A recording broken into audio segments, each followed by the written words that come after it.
Hello friends, potato cheese ball பண்ணுறதுக்கு நான் 3 பொட்டேட்டோஸை நல்லா வேக வச்சுட்டு அது தோல் உரித்து இன்னொரு பவுலில் எடுத்து வச்சுருக்கேன். அது நல்லா ஸ்மாஷ் பண்ணிக்கோங்க. அதில் 1 டேபிள் ஸ்பூன் கார்ன்ஃப்ளவர் மாவு, 2 டேபிள் ஸ்பூன் அரிசி மாவு, 1/4 டீஸ்பூன் ரெட் சில்லி பவுடர், தேவையான அளவு உப்பு, கொஞ்சம் pepper powder and 1/4 teaspoon garam masala இதெல்லாம் போட்டு ஒரு மிக்ஸ் பண்ணிக்கோங்க. இதோடவே 1 ஆனியன் கட் பண்ணி வச்சுருக்கேன், அதையுமே நான் போட்டு மிக்ஸ் பண்ணியிருக்கேன். கொத்தமல்லி இருந்ததுன்னா அதையும் இதோட ஆட் பண்ணிக்கோங்க. இதுக்கப்புறம் 2 டேபிள் ஸ்பூன் பிரெட் க்ரம்ஸ் இதோட ஆட் பண்ணி மிக்ஸ் பண்ணி வச்சுருக்கேன். இப்போ ரெடி பண்ணி வச்சிருக்க மாவில் சீஸ் கியூப்ஸை ஒன்று வச்சு பால் ஷேப்பில் அதை ரோல் பண்ணி எடுத்து தனியாக வச்சுக்கோங்க. ரோல் பண்ணதை டிப் பண்ணுறதுக்கு மைதா ஸ்லரி ரெடி பண்ண போகிறோம். மைதா 2 ஸ்பூன் எடுத்திருக்கேன். அதில் தேவையான அளவு உப்பு போட்டுட்டு கொஞ்சம் தண்ணி விட்டு நல்லா கலந்து விட்டுக்கோங்க.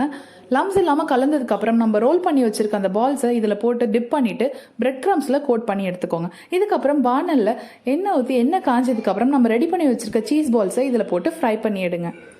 இது ஒரு சூப்பரான ஸ்நாக் ரெசிபி. கிட்ஸ் பெரியவங்க எல்லாருமே லைக் பண்ணுவாங்க. ட்ரை பண்ணி பாருங்க. தேங்க்யூ.